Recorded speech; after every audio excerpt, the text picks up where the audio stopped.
Hello, how you doing? It's Carl here, and as promised, I finally got my BMW iX3 Pro Edition, and like I said, I'm going to do a review on it.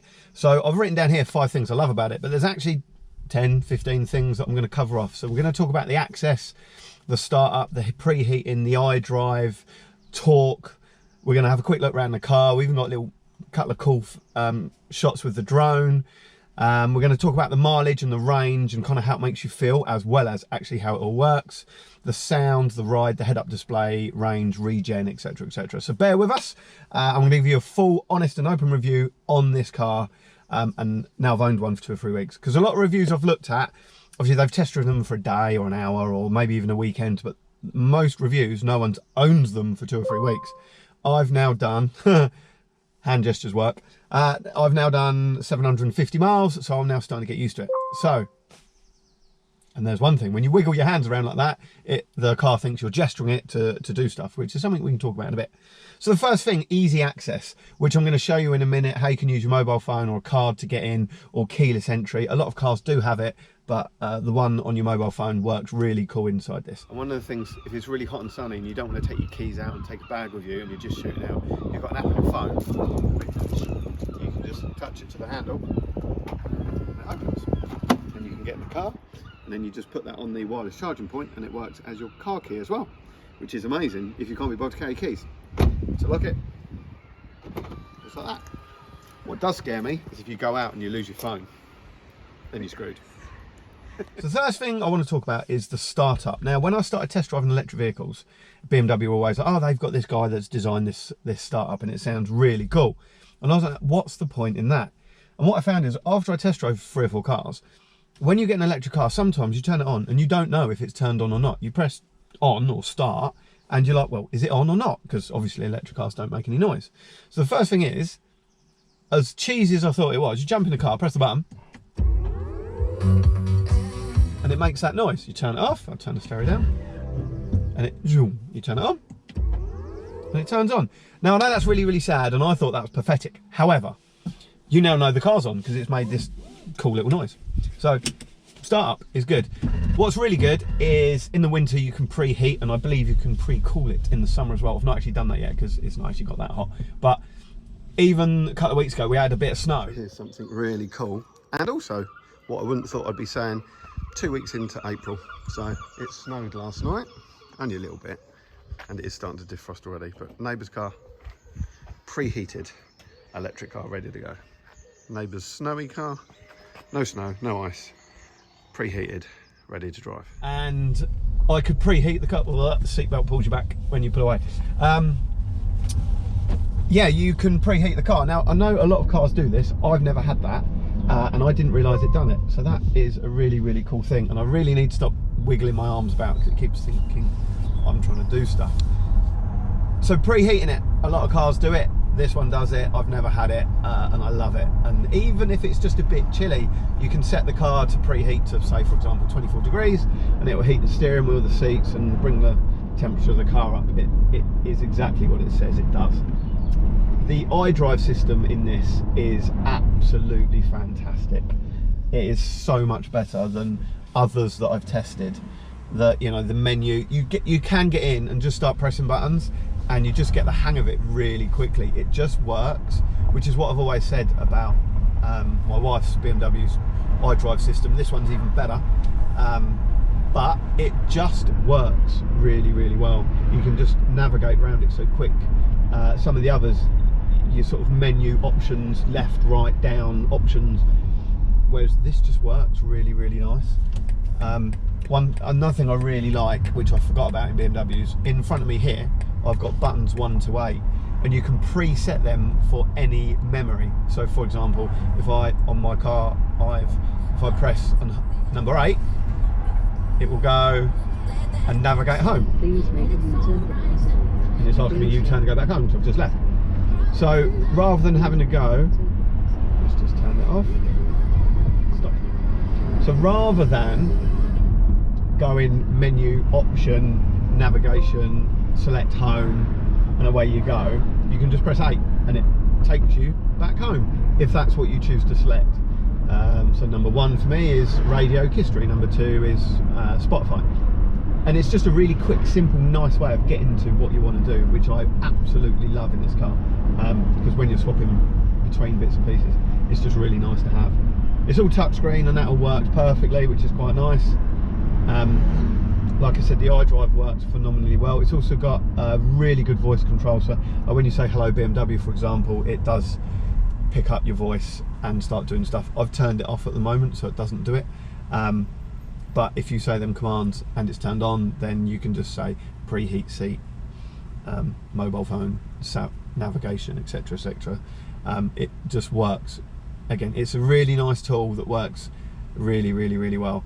The torque on this is phenomenal. So when you're buying a car, I think a lot of people look at 0 to 60s. I do as well, or 0 to 100s.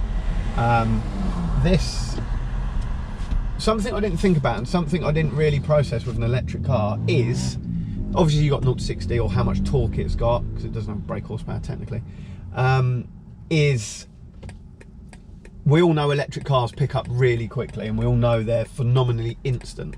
But what I didn't really think about is this 0 to 60, traffic's really busy at the moment, but how long it takes to react to you wanting to accelerate. So the 0 to 60 is amazing. However, what you got to think about, and even in my wife's car, which is fairly responsive, she's got a BMW 440i, so it's not a slouch, is when you're thinking about overtaking, you think, oh, there's a gap or a roundabout, so I want to go, for example. You'll go, right, I want to go, press the pedal, the car thinks about it, it will drop down a gear, you get a bit of clutch slip, depending on kind of how hard you're trying to accelerate and how far you're trying to go. And then the car goes. Now, I mean, it does happen reasonably quickly, but when you see a gap and you go, oh, I want to go, and then you want to go, and then it takes, I don't know, a second and a half for it to pick up. If you was in an Audi A4 diesel estate, for example, even with a DSG box, it takes about 5 minutes to react before you go. Whereas this, you just put your foot down and it's instant.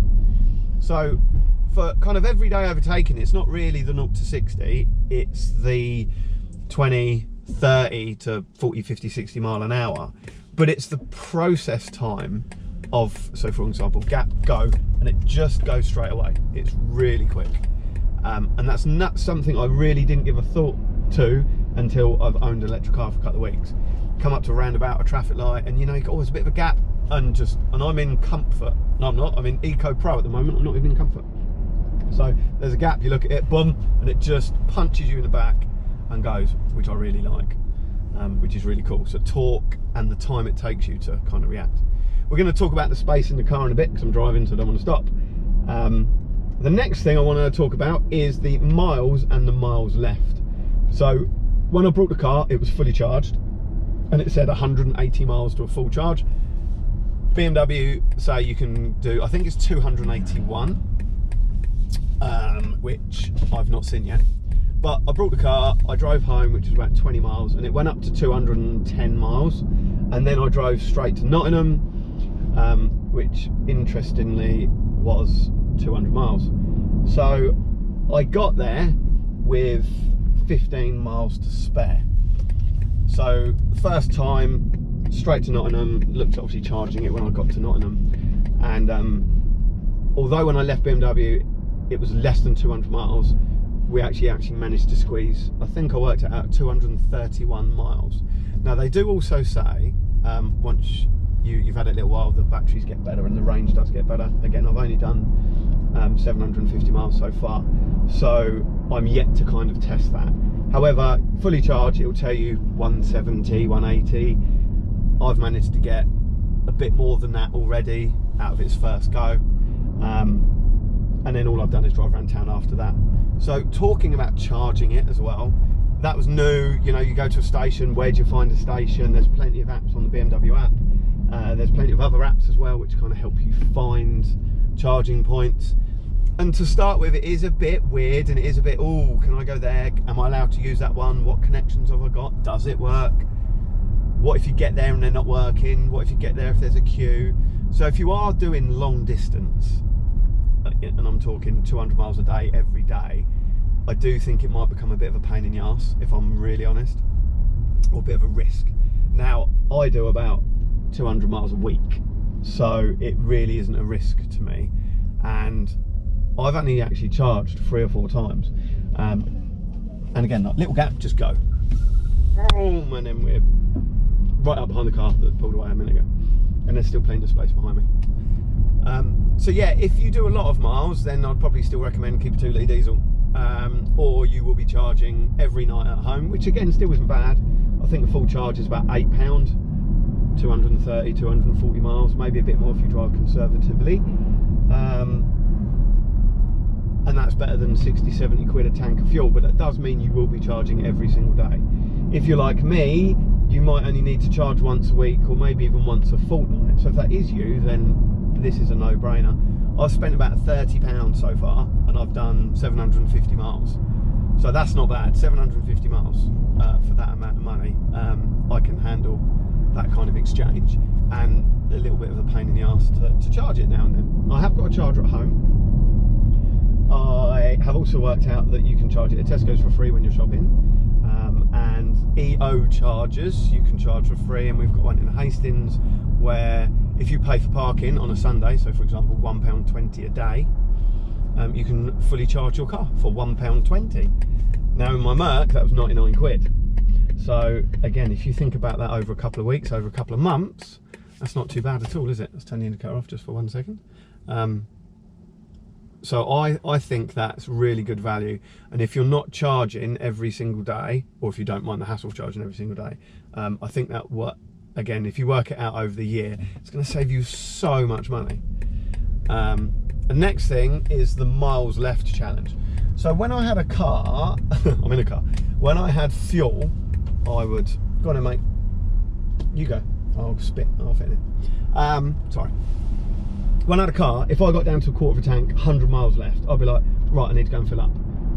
That might be you, that might not be you. You might be, again, my partner's someone that doesn't mind running down to like 5 miles left and playing fuel roulette.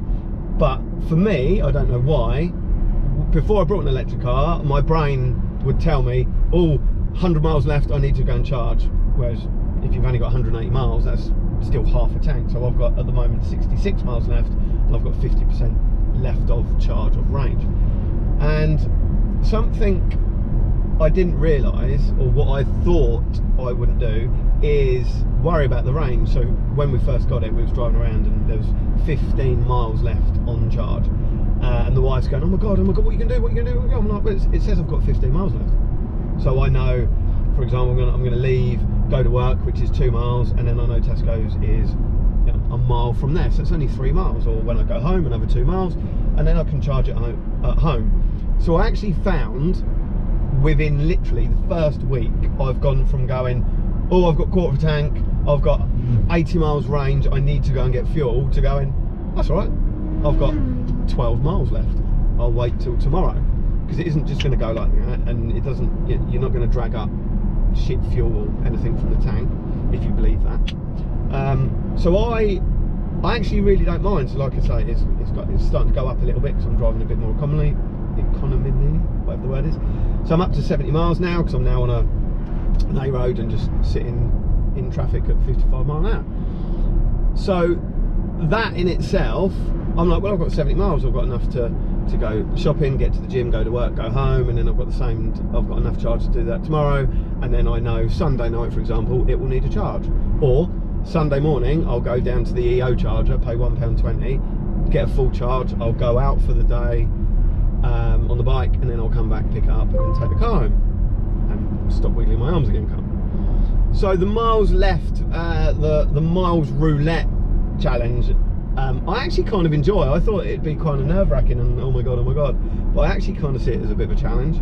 Some of you will hate it, and some of you, maybe not myself, might not mind it at all. So something I didn't think about until I owned an electric car. The next thing I want to talk about is the sound. So again, you know, they said that they had, you know, a super guy come in and design all the sounds for the car, and I thought, well, does that really matter? And again, I'm in eco mode at the moment, but if I turn it into sport, it feels like you become Batman. So listen.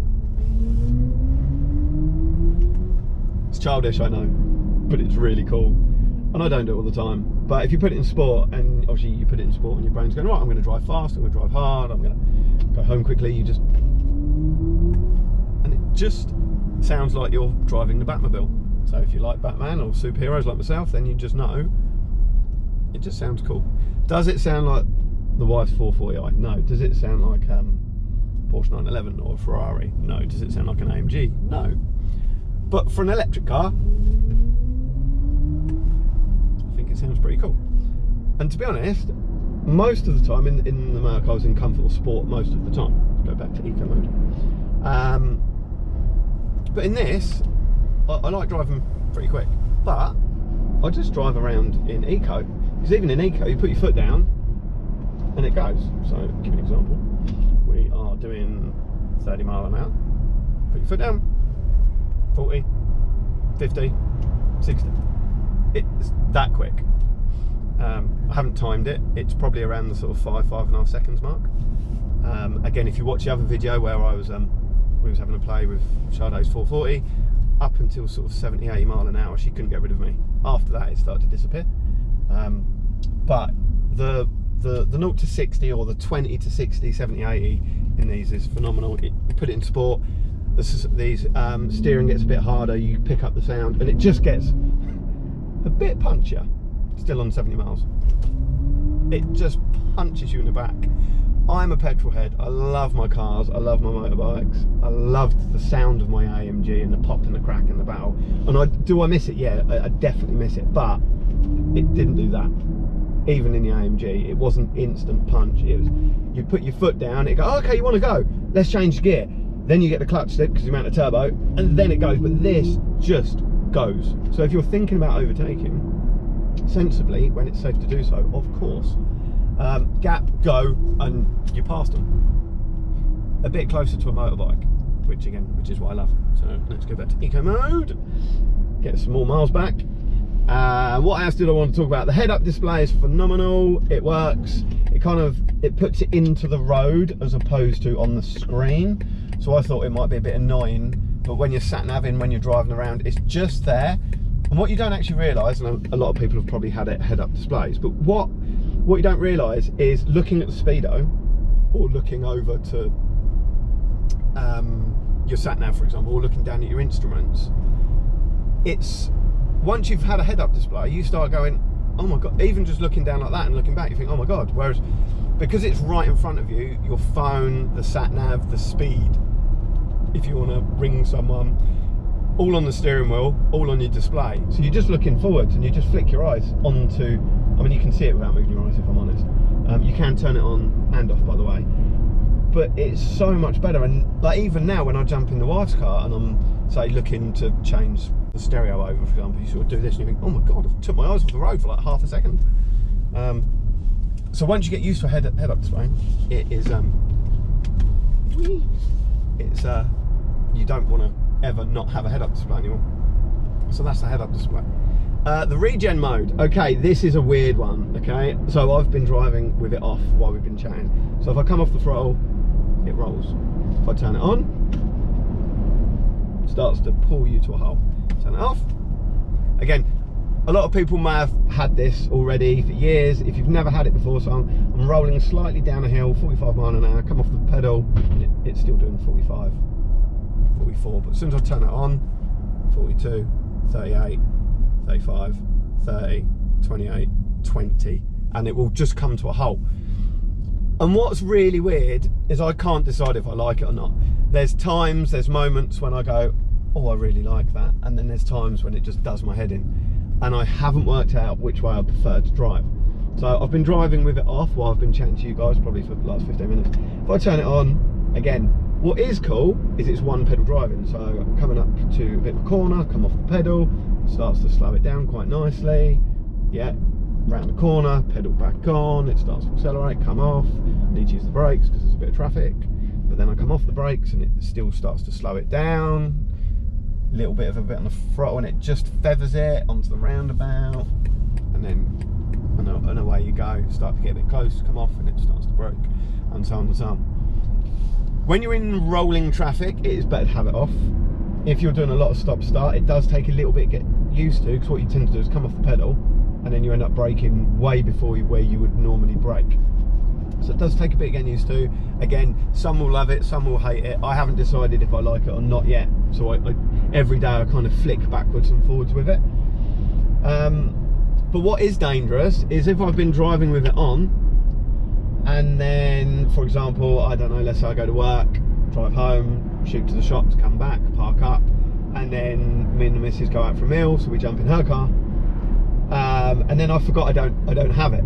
So you're driving along, you come off the throttle, and then you go, oh, it's not starting to slow down. And again, 440i isn't particularly slow.